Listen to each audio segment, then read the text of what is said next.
Good afternoon, everybody. It's Oz. I just wanted to do it's not going to be a short video, it's going to be a long one. And the reason is because it's going to be about Charlie Kirk. And I've been watching Candace Owen, I've been watching Dave Smith, I've been watching Tucker Carlson, I've listened to Nick Fuentes, I've listened to quite a few American pundits talk about this whole situation. And I felt that I need to speak my mind as well. From the first moment that the assassination took place, from the first moment that I saw it, I said to myself, that is a political assassination. There is no way in hell or heaven that this was a lone shooter. And I've just sat here and waited and watched. So I'm mostly going to be doing this video because it has to be no more than 10 minutes. I'm going to split it into two parts. One part goes into TikTok, then a second part will go at the same time, same day.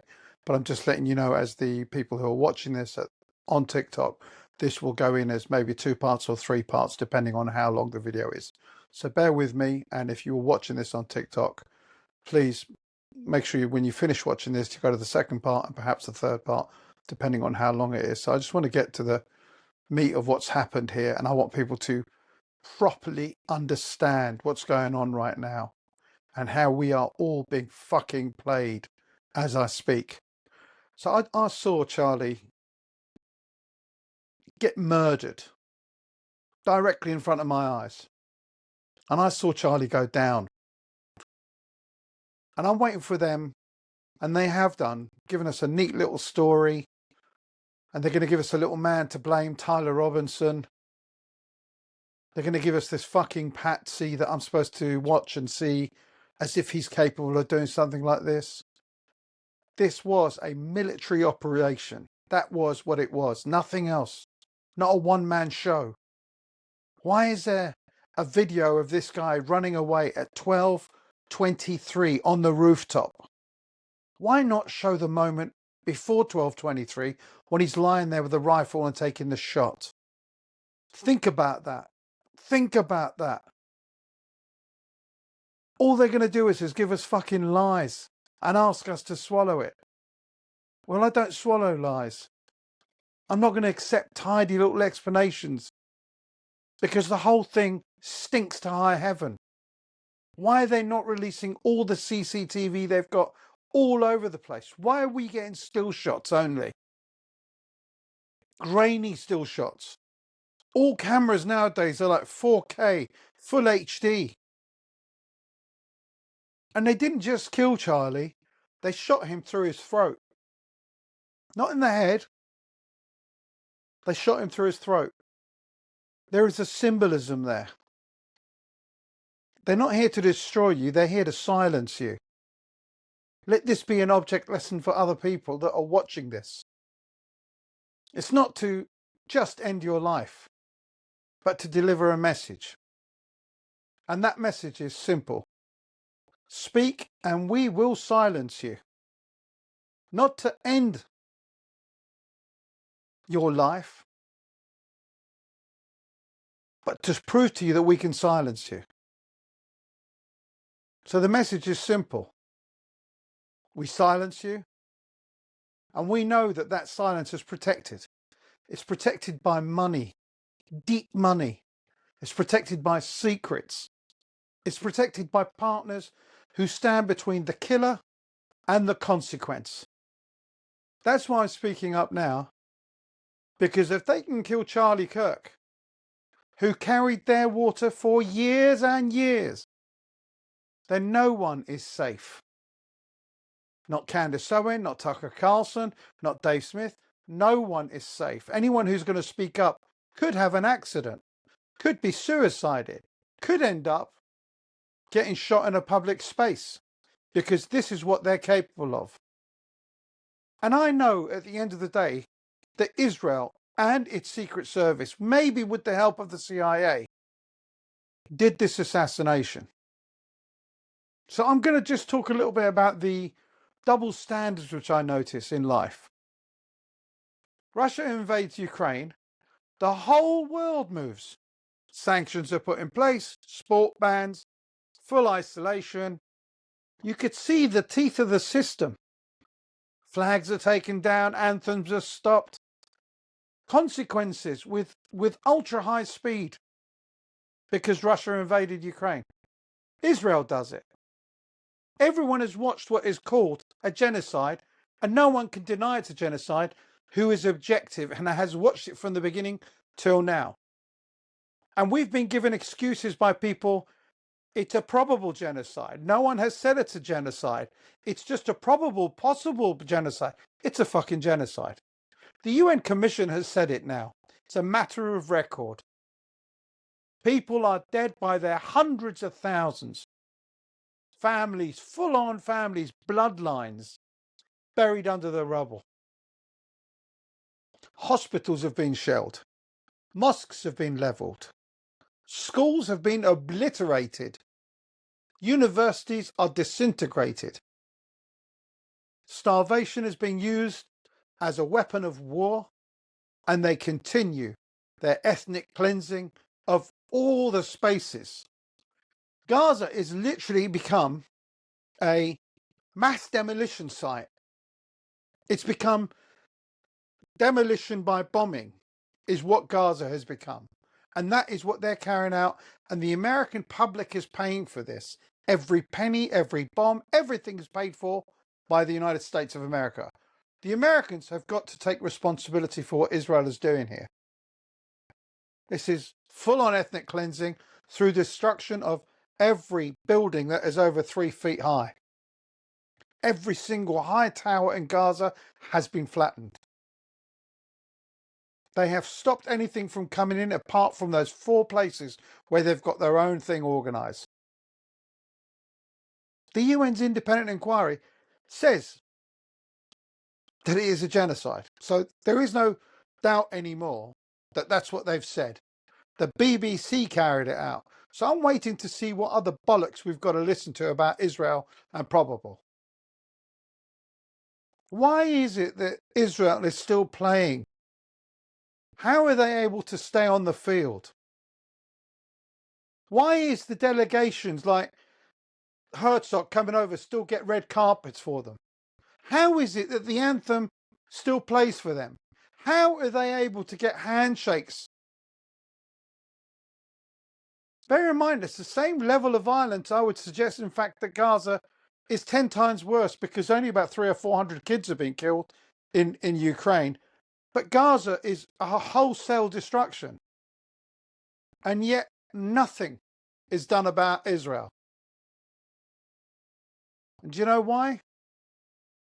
Because some states have protection. Because some states have friends who pick up the phone for them. Because some states have lobbies that buy time and excuse for them. Because some wrongs come with this shield. This is the architecture of a double standard society, and it's the hypocrisy on a national scale. And Charlie's killing shows us what happens when one of your own takes off the mask and says, enough is enough. That's what Charlie did. He walked away from them, and they taught him a lesson, and everyone else who's thinking about even daring to walk down that pathway where he is. See, Charlie had the turn, the threat, the silencing, because Charlie was not a stranger to power. He worked with them. He courted them. But he changed his mind.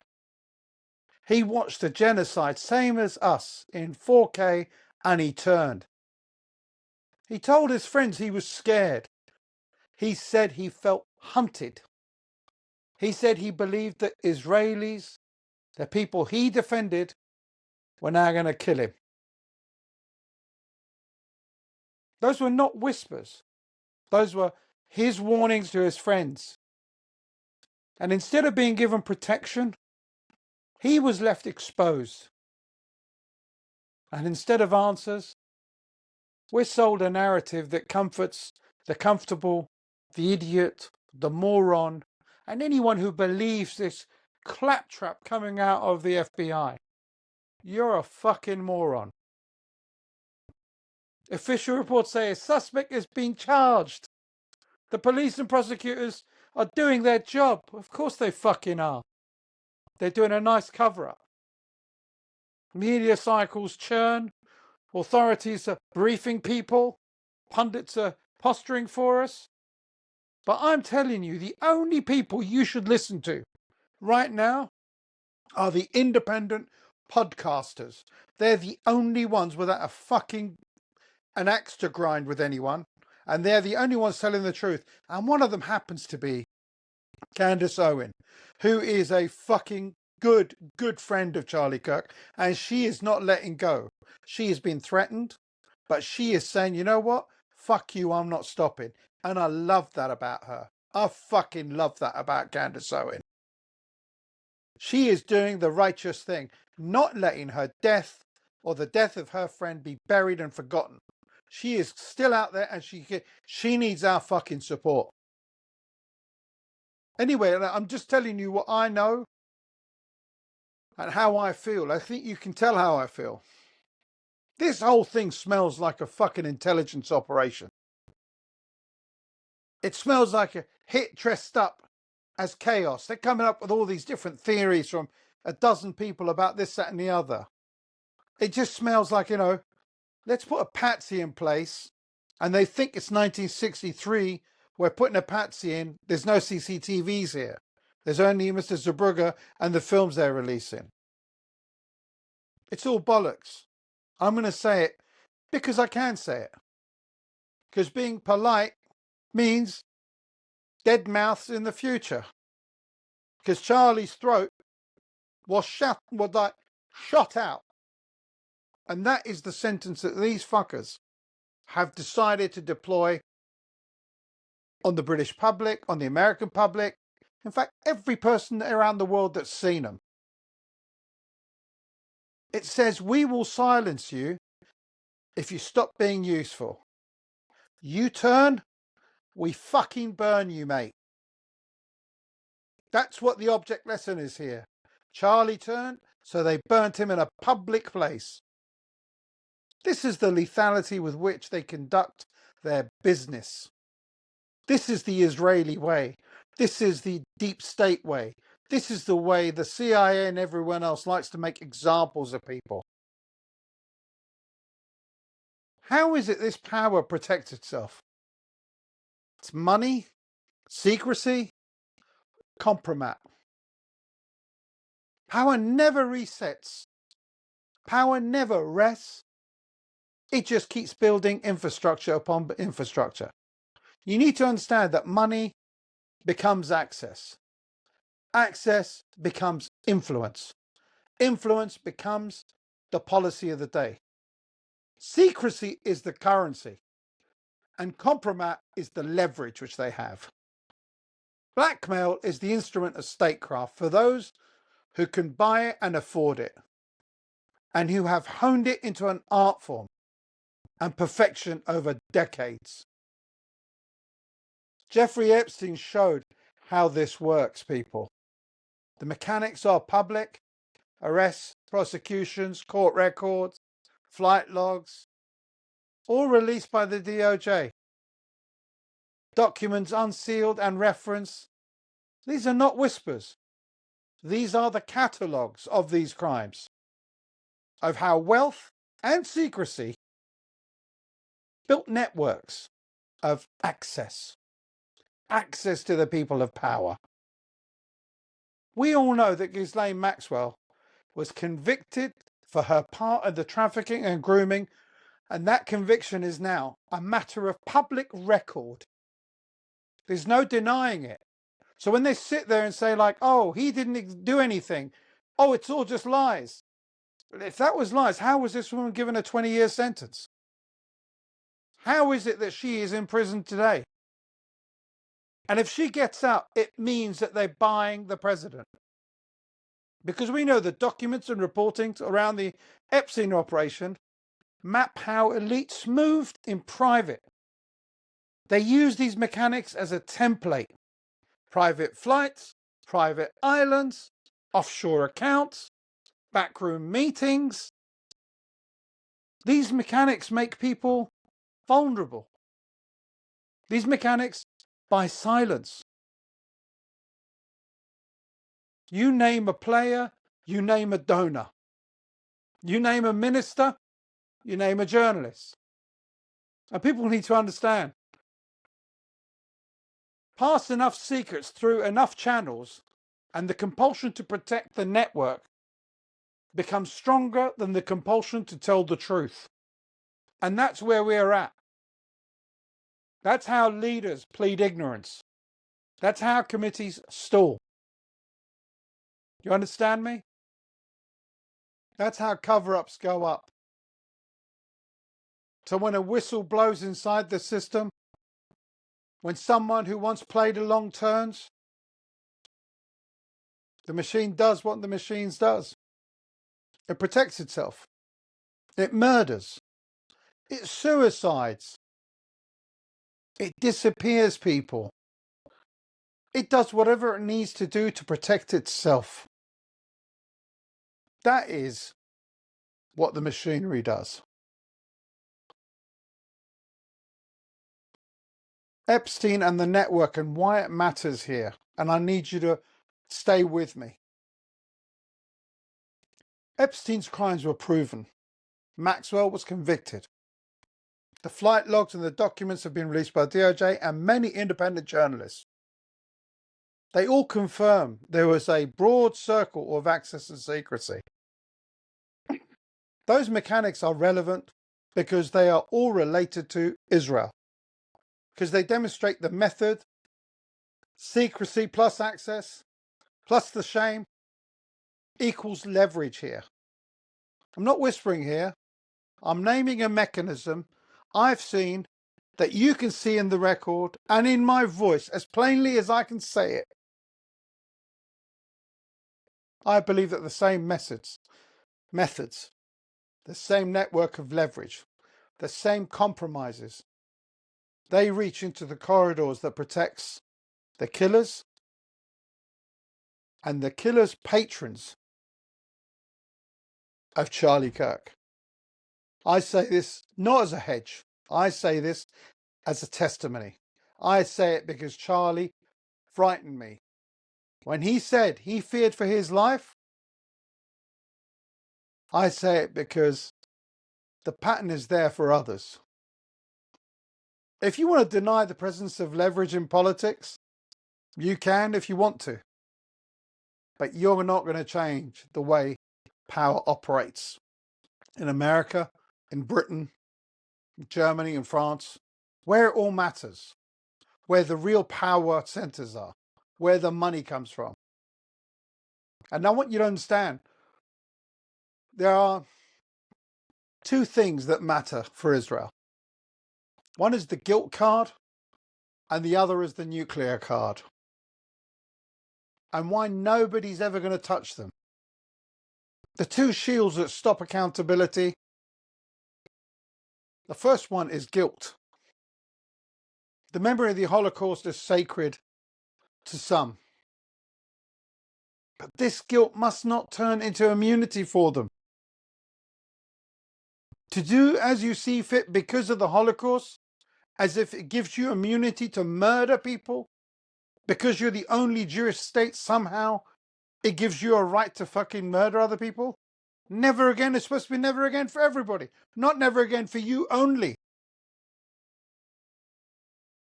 It should be the opposite in effect. You should be held to a higher standard because you've suffered the Holocaust. You should behave in a way because your people have suffered it. And the shield, the second shield for me, is this nuclear ambiguity. When a state keeps nuclear posture hazy, like Israel has, it buys a kind of deference. No one wants to be the one that's going to poke this sleeping dog, especially when it's a state like Israel. No one is in any doubt that they would use it. The concept of MAD, mutually, something destruction, does not work when only one side has the nuclear weapons. And when that side uses every day to bully everyone around it, because we all know they have them, it's not being used anymore for a peaceful anything. We know, for instance, if Iran was to have leveled more of Tel Aviv, more of other places, they would have most probably just pulled out nuclear weapons and attacked Iran. Why is Israel allowed to have these two shields? The guilt and all of these nuclear weapons. They must have it dismantled from them, or they need to start behaving like a normal regional person. But it's impossible for them because they have a settler mentality, and they've been given that power by the United States, who they own, to do whatever the hell they want to do. When is the world going to stop them?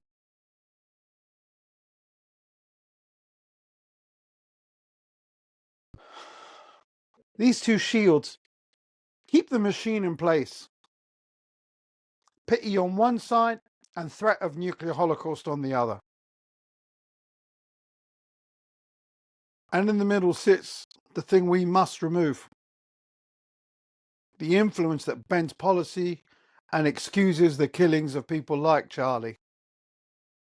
How many other people have they killed? So we need a strategy. And this strategy must be one of doing it without rage. I don't want you to feel powerless. I'm just asking you and telling you to push for things. I've made a list of 7 things that I think will help. Number 1, strip the influence. And I don't mean in rhetoric. I'm talking in practice. Cut the money pipelines. Expose the networks. Make the enablers politically toxic. The money that they have, that they use everywhere, should not be allowed anywhere into our political spaces. We should freeze the funds of these people. This is number 2. Freeze the funds of the people and entities that knowingly enable genocide. Use the president when states are misbehaving. We freeze assets. We did it to Russia. We did it to Iran. Do the same to the people who fund the machinery of this death. You know how it's done. We've done it before. Let's do it again. Stop Israeli money. 3, close the financial gaps. Hit banks and intermediaries. Stop the flows. Make it painful to finance murder. That would involve our government actually standing up and doing the right thing here. To stop funding, politically and financially, Israel doing what it wants. Number 4, we should stop fighting other people's wars. If our foreign policy is a checking account for someone else's strategy, that needs to end. America and Britain first means using our people as mercenary for someone else's geopolitics is just madness.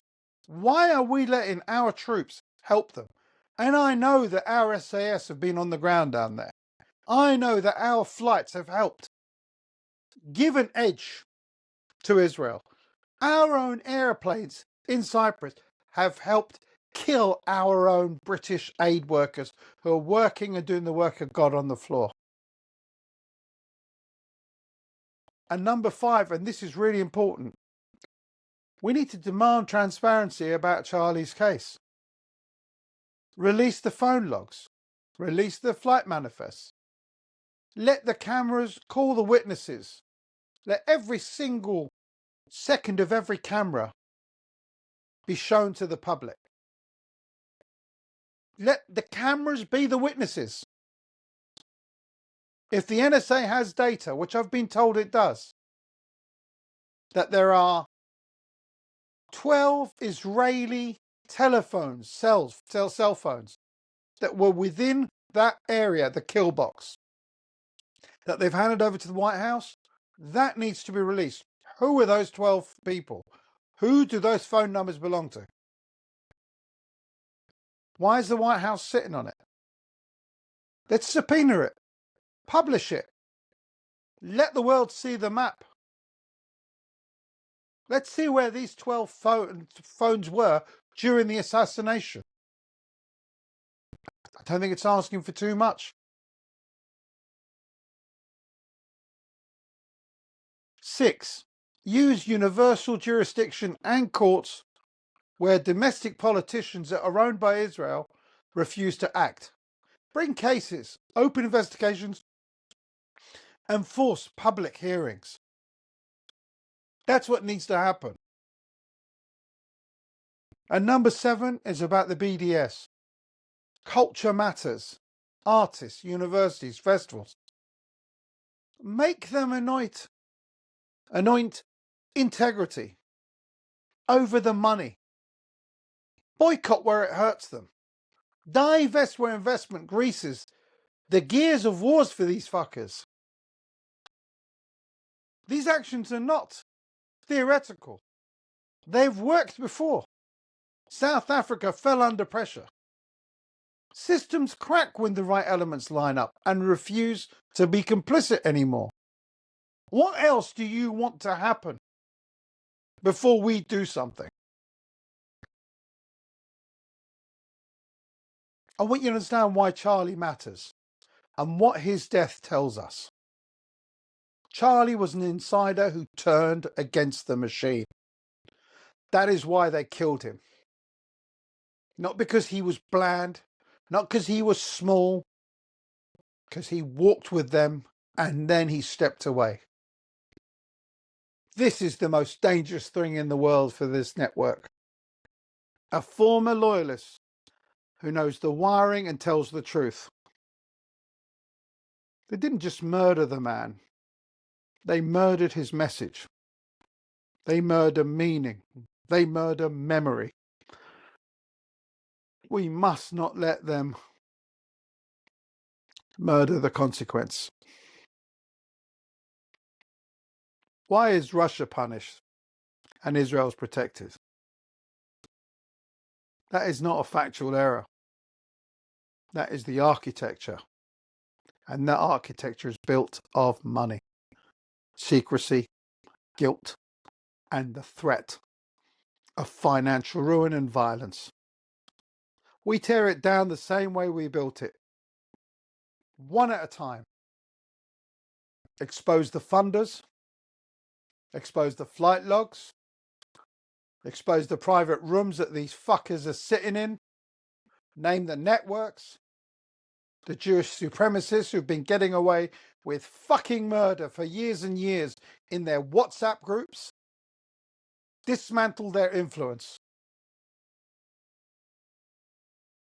Charlie's throat was shot to stop a truth. We cannot let that truth die with him. I'm going to say it. I'm going to shout it. I'll put pressure where it hurts.